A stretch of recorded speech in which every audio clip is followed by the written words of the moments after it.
And welcome into Pressbox Live. Pressbox Live is brought to you by C3 American Exteriors. Go to their website at c3america.com to get a brand new roof for just the cost of your insurance deductible. And these guys at C3 American Exteriors, I know them, I like them, and I trust them. I've been out on their job sites. They really do good work because nothing is as important as making sure your roof is done properly. Joining us tonight is, of course, my co-host Gary Stein. And Gary, we've got two pretty familiar faces to both of us. EJ Narcise is with us from Team Services LLC. He's one of the partners there. And of course, our old friend John Maroon from Maroon PR, the #1 PR firm around town. And both of you guys, thank you very much for joining us. Pleasure, yes. Gary, I know you've read up on this. I know you've read up on this quite a bit. We've got really two tacks to talk about tonight. What is changing in college sports, why it's changing, and the resultant cooperation between two companies of Team Services and Maroon PR to form SAIL. It's sailadvising.com. First of all, let me throw it to EJ. EJ, this is going to be like a wild new era in college sports with the name, image, and likeness legislation. Tell us where it stands right now. Well, it definitely is going to open up and kind of be the wild, wild west, if you will, guys. I mean, it's all over the map. With the NCAA, the various states, etc. There are 6 different bills now at the state levels. And it's, it's truly created a unique opportunity for student athletes, but it's also created a lot of trepidation, a lot of questions. The athletic administrators aren't quite sure what direction this is going in. Stan, you and I talked earlier in the week, absolutely. Is begotten from the O'Banion case. This is just something that kind of picked up momentum from that. The athlete's Bill of Rights that's been presented, etc. So it's unprecedented. There's so much going on now with the NCAA, and the challenges they're getting from the Power 5 schools, etc. This just adds, unfortunately, one more rock to their sack to carry around. I know Gary's going to. I know Gary's going to jump in with some really good questions, but John, I've got one. Before we start talking about what is changing, why did you and Team Services feel that it was there was a synergy for you to jump in and provide a service for schools and student athletes? Yeah, thank you, Stan. So EJ and his partner, Fred Freed at Team Services LLC, they brought an opportunity and an idea to us. And they saw this coming before a lot of people did. They saw the NIL rules coming down the pike. They knew that it was going to be a confusing and uncertain time in the world of collegiate athletics. And there was going to be a need. There was going to be a need for people with a lot of sports knowledge, deep experience, and on the branding side of things, on the public relations, social media side of things. And they saw this right up front. They said, hey, let's form a joint venture here. Let's partner on this and try to work with some of the schools to help them navigate this uncertain time. And I thought it was brilliant. I was honored that they came to me. We've known each other a long time. We all have a Jersey connection, but it meant a lot to me, and we jumped in and uncertain, right? We didn't know if we'd have any clients, if we'd have a bunch of clients, how it would be received.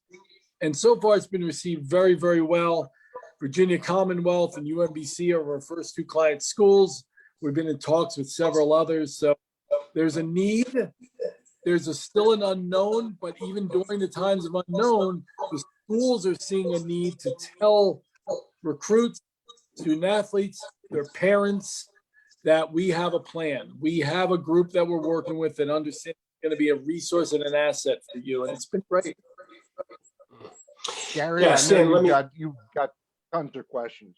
Well, yeah, I mean, this is, Stan, you and I have been together now, whether it be via Zoom or the Inside Press Box TV show that we did for many, many years. we've probably done together, I don't know, 200, 300, 400 shows. This topic tonight, I think, is actually the most interesting and groundbreaking potentially topic that we've ever talked about. So John and EJ, first of all, thank you for joining us, as Stan said. I agree. My question is this, and I'll toss this out to EJ first, I guess. You know, you talked about still even, EJ, after the O'Bannon case, which was years ago, and there's been other cases since, and you know, there's 6 different competing bills that are under legislation or under legislative review right now. There's a lot of uncertainty, but at the same time, this thing is supposed to kick off, for lack of a better term, in about 3 or 4 months, in August of 2021, for the beginning of the new academic collegiate year. So, you know, it's interesting timing to me, because with all this uncertainty surrounding this issue, right, we're still in uncertain times because of COVID. Right. And how that's affected collegiate athletes and athletic departments and student athletes, et cetera. I'm just wondering if the timing is actually good right now to be doing something like this, where there's all this unknown at this point.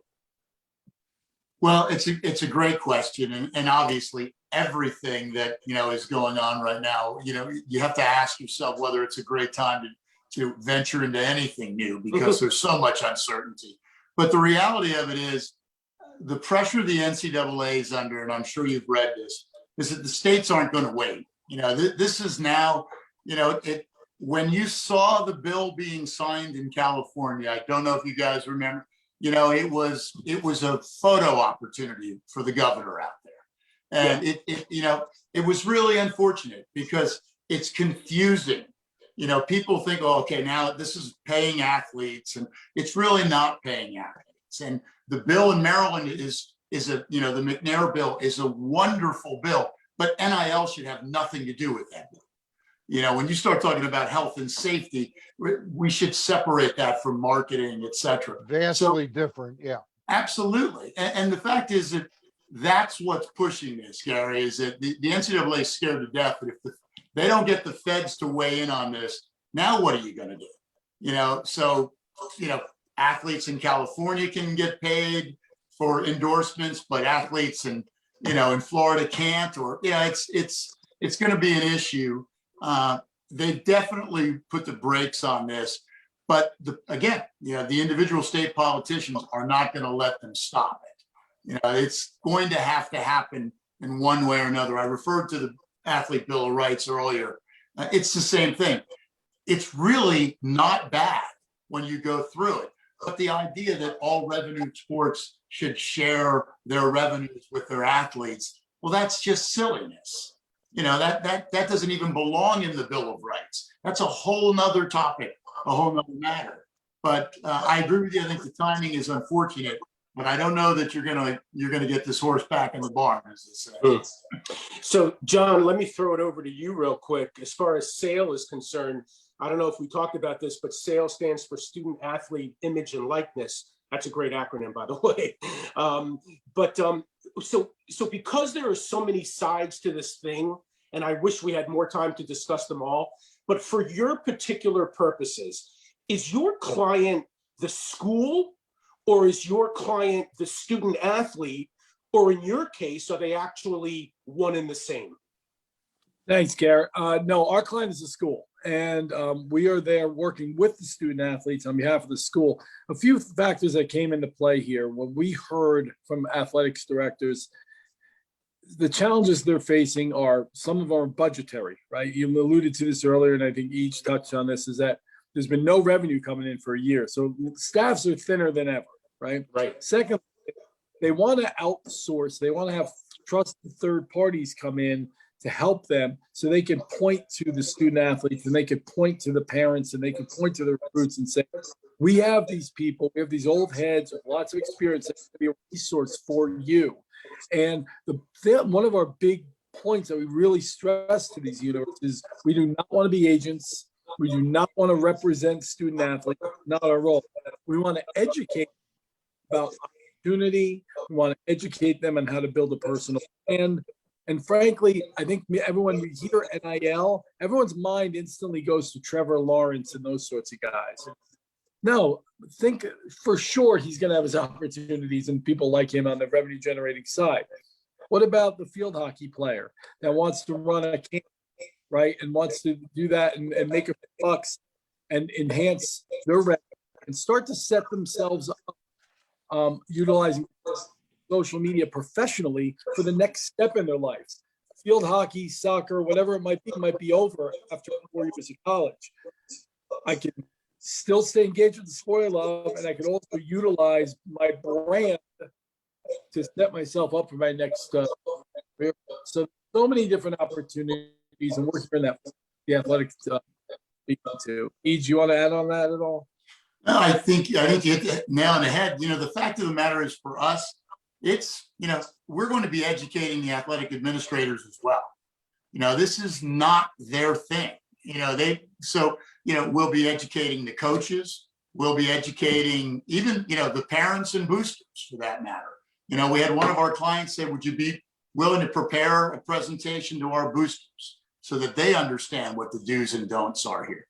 So it's really challenging, but at the end of the day, people don't really think about it. As John mentioned, this isn't about, the 1%. These 99% of these kids that are, playing tennis, running cross country, think of the time and energy they've invested over the years. We know what it's like in Baltimore County, Howard County, what parents do with their kids and lessons, and it's crazy.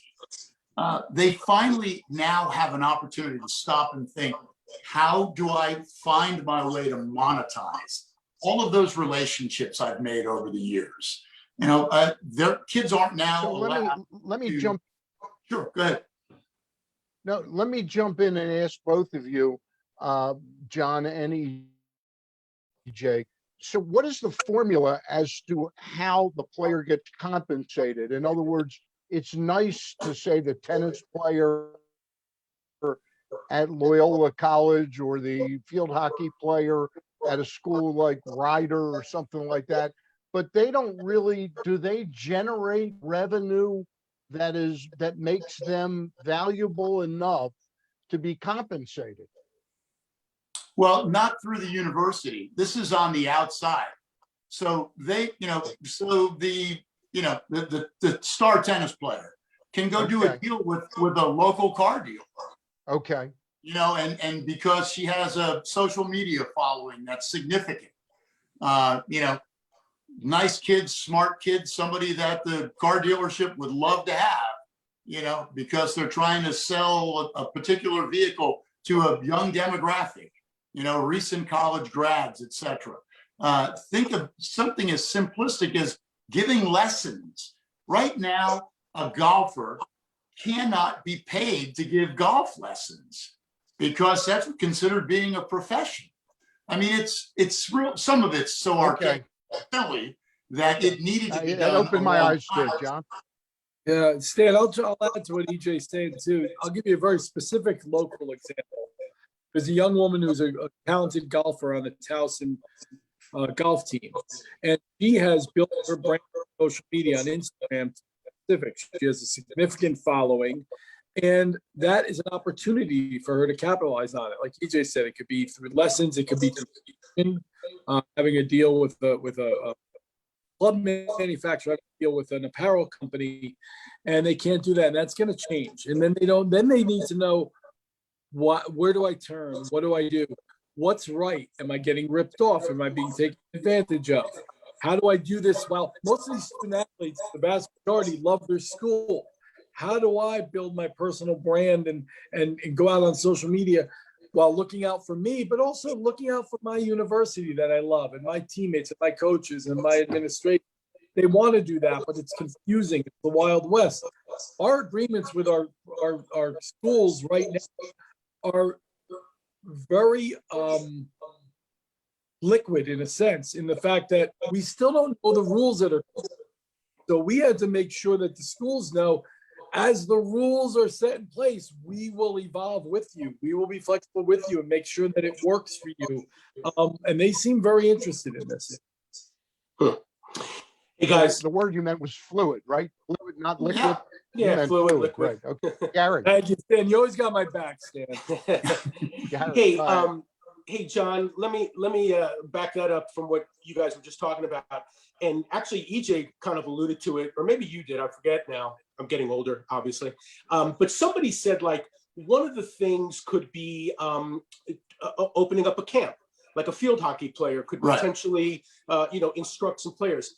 The law of unintended consequences always seems to rear its head, even though the intentions might have been great.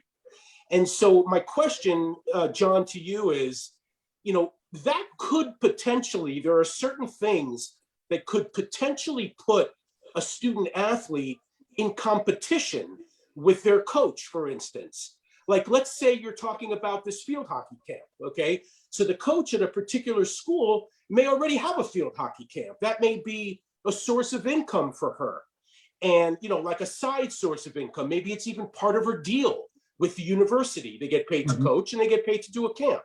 So my question is, do you have any idea as to what types of guardrails or restrictions there may actually be for students to be able to monetize that don't come in conflict, perhaps, with their Great school? question. No, I mean, right now, I think we're all waiting to see what these rules are going to be. I think it's unknown right now. The guess is, and EJ may be able to expound on this more articulately than I, but the expectation is that some of the sponsors of schools' athletics might be protected to some extent. I think when you're talking about camps, conflicting athletes, student athlete camps or coaches camps and whatnot, we all have competition in our lives, right? And I think once these things open up, that's going to be a thing. And this is just, they need resources to help them guide them through this because it's going to be so unknown. No, absolutely agree. And to your point, there'll be certain situations where there will be challenges. And you're right. Think of this on the lowest level. Think of Salisbury. Okay. Because that $5 or $6 grand from that camp that coach runs that year is a big deal. It's very different as you get further up the food chain, of course. Right now, one of the initial thoughts was that kids would not be able to use their university marks. So that young lady I referred to doing a spot for a car dealership couldn't be wearing her Loyola jersey or Right.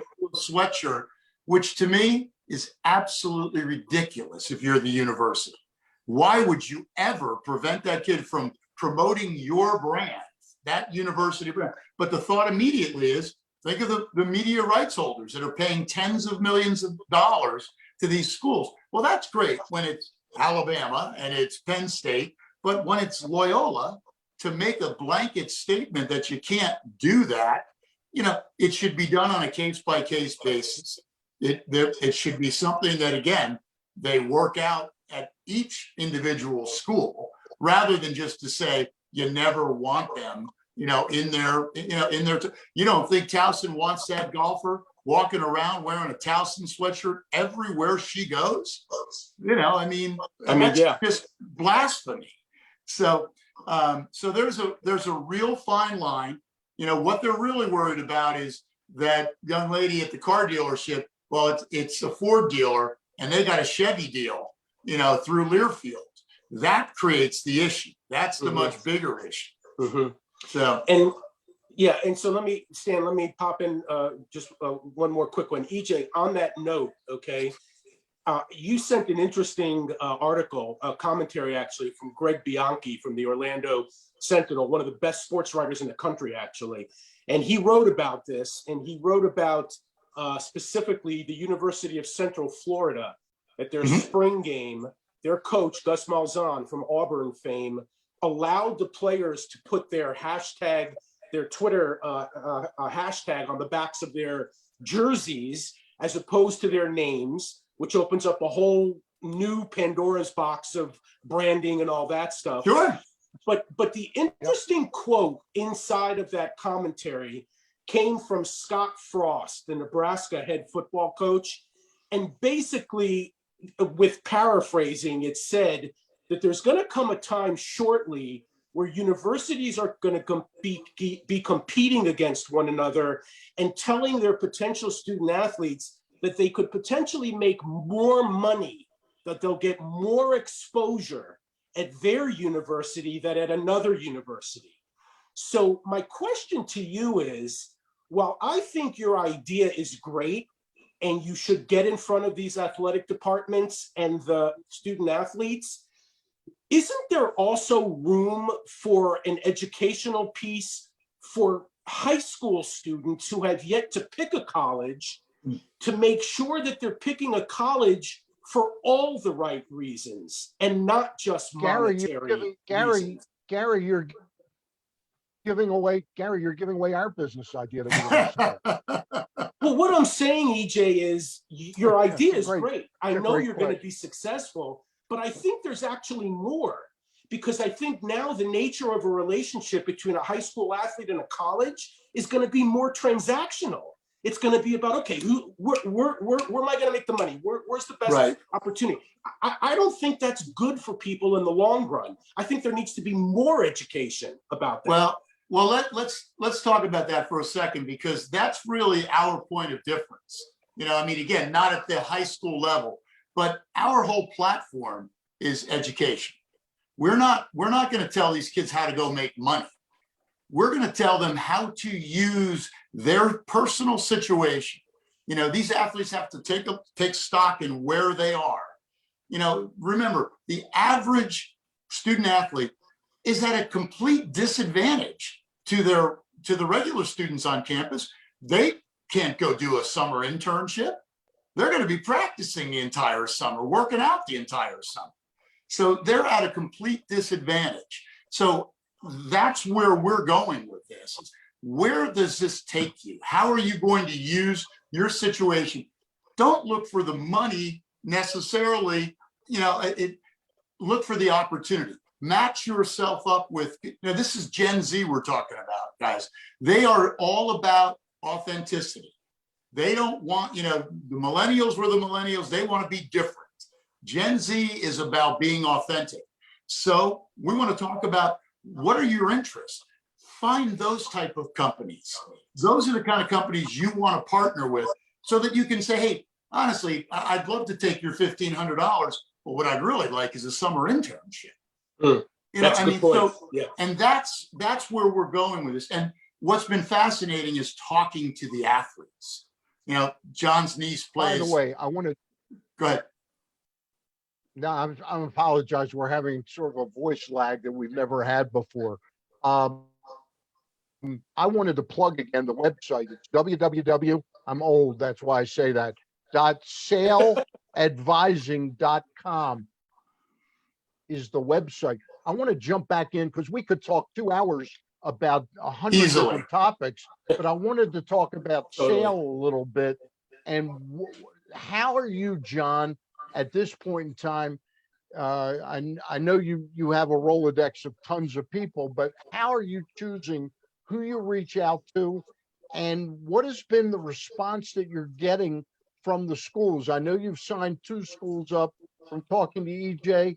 I think that's going to be several more pretty soon, but what kind of response are you getting? And the response has been really open. I think every university that we've spoken with is understanding that they need. I think some of them are a little bit more ready to pull the trigger, saying, hey, look, we're going to need to get in front of this. They see a benefit to bringing Sale on because they want to be able to talk to recruits and student athletes, as I mentioned earlier. So they see a benefit in having us on board. Some other schools are like, well, we want to wait and see what the rules are before we bring it on board. But I think the more that they think about it, and the more when we get on the phone and we present to them and talk to them, they look, we get it. That's why we're trying to keep our agreements a little more flexible, because things are going to change. We don't know what they are, but there is a value in these universities saying we have a third party that knows what they're doing. They're experts in this field. They're going to be there for you folks and your kids. That's been a positive response. EJ, follow up to that. Are you finding that everybody you talk to, that they at least acknowledge, I mean, if some of them, the light bulb hasn't gone off, that they even need something like this? Or is everybody sort of saying, geez, your timing's pretty good because we're not sure how to navigate this? Yeah, what's been surprising to us is how many companies are out there like us so quickly. No one is, Okay. We haven't caught anybody by surprise. The administrators, it's very topical with them. Gary, as you said, this is earth shaking for them. It really is. It's a paradigm shift. And, the fact of the matter is that they're just not sure what it's going to be yet. They know it's coming. And that's why we're, quite frankly, we're excited about our two partners because they're our partners. But really what we appreciate most is their foresight. They could have easily said, well, let's wait and see how this shakes out. Instead, they said, no, we want to get out ahead of this. And so we've tailored our relationship with them to meet those needs. So EJ, let me ask you, just to piggyback on VCU and UMBC, they're obviously in this geographic area, right? And I'm sure you have pre-existing relationships with those schools. But as you expand and talk to other schools, are you taking like an inside out approach? Like you're going to try to hit the Mid-Atlantic schools first? Or is there a particular part of the country that you think may be more progressive or more ready to accept your phone call and your message than someplace else? Well, it makes the most sense, obviously. It keeps us off of planes and trains. To look, we can walk outside our back doors here and in any direction. And the universities that we have, to the north in Philly, to the south in DC and Virginia. So obviously we'll focus on the Mid-Atlantic, but we're having conversations with the Northern Arizonas of the world, the New Mexicos of the world. And I don't know that, a year ago, we would have been as comfortable thinking that, or maybe a year and a half ago, I should say, because again, we would have been spending so much time traveling. But now in this world, everything's going to be done by Zoom anyway. Yeah, good point. So, and I think there, to build off what EJ's saying too, I think it is a competitive landscape right now. I think our one advantage we have is that we're actually physically speaking and available to the student athlete. So there's a couple of companies that want to call influencer, for instance. It's a software, valuable tool, but it's a tool. It's part of the equation. I think so how do you differentiate that? We're far more than that. They're going to have access to us on a regular basis. And I think as we start to make these presentations and they're around the corner, as we have success and schools say, hey, this is working, or our student athletes really like these, all these ADs know each other and they talk. And I think you'll start to hope our hope that we know our program's strong. We believe in it. It's thorough. It's deep. And when we start getting into it, I think word will spread. We believe that we're on the right track. John, let me ask you, your John, conversations, go ahead. Are they with athletic directors or are they with university administrators, or both? A little bit of both. So it's the AD's ultimately always involved. VCU, he was involved from the start because they have a deep relationship with the team services guys. Oftentimes compliance is a big part of it. It's pushed off to the compliance folks, and they're overseeing it because they're going to have a major rule in what the rules are, and the role rather, and what the rules are on the guidelines. So so it's across, it's administrators, it's compliance officers and the athletics directors. Gotcha. John, you've been in the PR game for a long, long time. An old friend of mine who passed away about 5-6 years ago, you may remember Bob Footlick from Bond Distributing.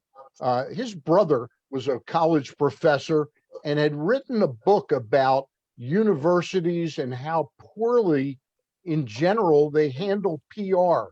Have you always found universities to be sort of lagging or saying, hey, let's get out in front of this? I think the point of the book was that they very rarely responded in an aggressive, proactive way.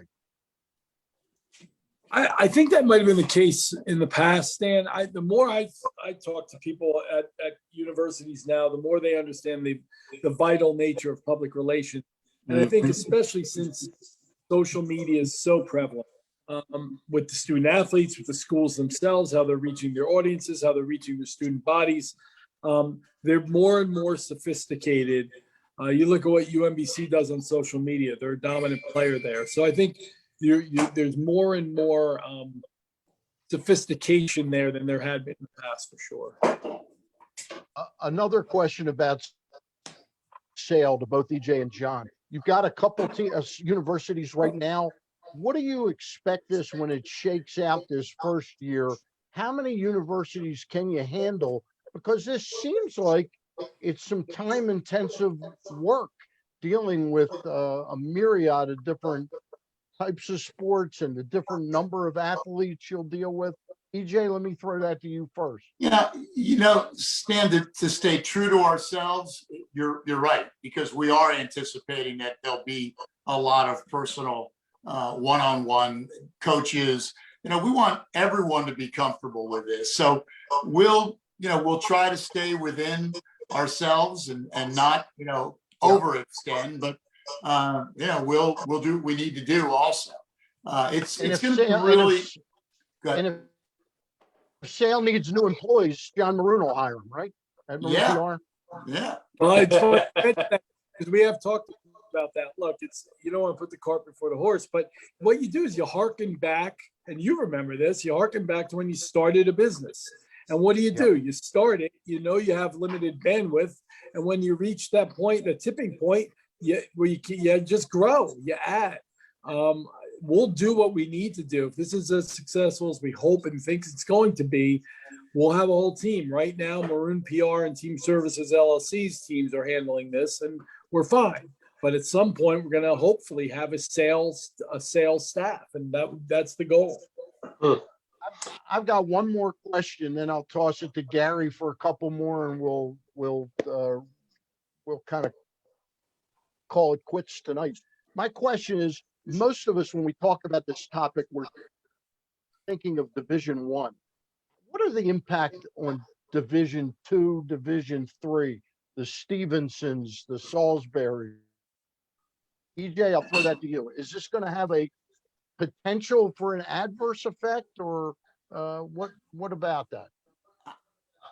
Can't imagine how. I mean, I think the bigger issues are with the bigger schools, obviously. Yeah. If you get a D1 athlete that decides to go rogue with sponsorships outside, that's going to be a challenging situation.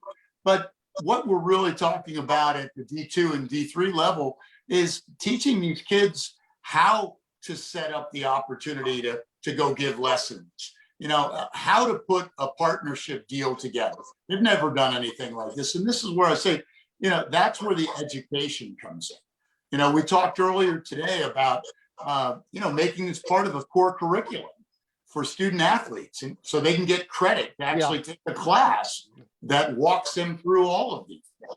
And Absolutely. study this. Absolutely. So Okay. I think it's unique. I think back to when, I went to a small D2 school in Missouri. We were the biggest thing in that town. And, believe it or not, even at that level, $100 handshakes were not completely out of the realm. But it was steak dinners, and it was, free car washes, whatever it happened to be. They loved the kids. The kids were the lifeblood of that town. And so there'll be unique opportunities for these kids. One of the most interesting applications is, in reading some of the stuff you sent over, EJ, was the concept. If you go back to the early 90s, we all remember the Fab Five at Michigan. To give an example, that group of players could have gone out and created sort of a brand, Fab Five brand, right, and monetized. And now that's group licensing. All right, Gary. Now you're into a whole other area with group licensing. So, hey, Gary, you EJ, got a couple more? Yeah, let me follow up. EJ, by the way, you mentioned Northern Arizona before. I called a game out there a couple of years back, one of the nicest campuses I've ever been to, Flagstaff, Arizona. Beautiful. Yeah. You mentioned that, you know, kind of the crux of what SAIL does is educating student athletes and athletic departments about branding, messaging, you know, aligning yourself with authenticity, etc. You know, in effect, these student athletes now become their own small corporations at a young age. Exactly. I'm wondering, right? I'm wondering if you offer also, as part of SAIL's curriculum, for lack of a better word, how to organize. You know, should you be an LLC? Should you be a partnership? What are the costs and benefits of doing that? Is that part of what you can educate student athletes on? So yes, and now you also start getting into that area where the universities get a little anxious. And we've talked about also, you know, they need to be aware of the tax ramifications Correct. of these type of situations. So we certainly feel like those type of topics will come up, but school by school will kind of take their lead about how deeply we get into that, because you know what we're positioned to say right now is you need to check with your tax advisor, check, you know, with your family's accountant. If you don't have one, get one. And again, depending on at what level these kids are, it's going to become obviously, you know, more prevalent. And John, let me toss a final one to you. Again, on the branding and imaging, you know, as you know, John, these kids today, 17, 18, younger even, are way ahead of us when it comes to social media and Instagram and Snap and all the things that I mean, forget about Facebook. Facebook's a relic by now, you know, they're way ahead of us. So, you know, I just got a Facebook page last week. John and EJ, I've got a feeling that they probably know more than we give them credit for. So again, my question to you is, you know, how do you, like, what more can you offer them? Like from experience standpoint or a professional standpoint, that the kids already think they know everything, even at the tender age that they are? Well, for sure, kids need to be open-minded about this and know that there's some lessons to be learned. I think that what you'll see is, and what we've seen historically, is that a lot of folks know how to utilize social media for social causes, right? For themselves, for their friends, to grow.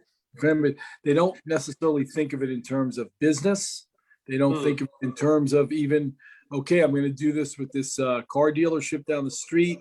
How do I make sure that I'm presented properly? How do I make sure that my school that I love is presented properly?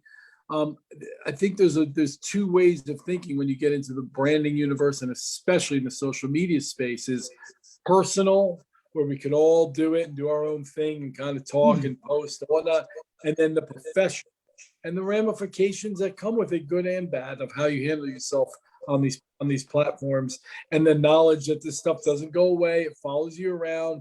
You want to make sure it's presented properly. You want to be concise with your message, because the next company that might want to bring you on is look at what you did with the last one. And I think there's a lot of maturation levels in the handling these, so we can bring them. Gotcha. Hey, I think that's a great point to close tonight, but I ask you both, will you make me one promise that come fall, like September, October, you'll come back with us again to discuss this? Because this is not a topic that's just going to go away. It's going to be more and more interesting and fascinating. Absolutely. Got that promise Yeah, from you both? please do. All right. Again, the new company, and it's not taking the place of Team Services that EJ is a partner with, Team Services LLC or Maroon PR, but the new company they formed together is SAIL Advising, and the website is sailadvising.com. SAIL stands for Student Athlete Image and Likeness. We appreciate EJ Narcise and John Maroon for being with us. Gary, Great I stuff, understand guys. we're going to be trying to get the new coach. We're going to be trying to get the new coach of the UMBC Retrievers on, Jim Ferry, in the next week or two. and Yep. we'll work on that. All right, Sounds good. guys, I- I- appreciate it. A Great great guy. deal for being on. Thanks, All guys. right, for Take- Thank you, guys. EJ, guys, thank you. For We'll see EJ ya. Narcise, John Maroon, Gary Stein, I'm Stan the Fan, letting you know that again, we've been brought to you tonight, Pressbox Live, brought to you by C3 American Exteriors. I know these guys, I like these guys, and I trust these guys. We'll see you next time.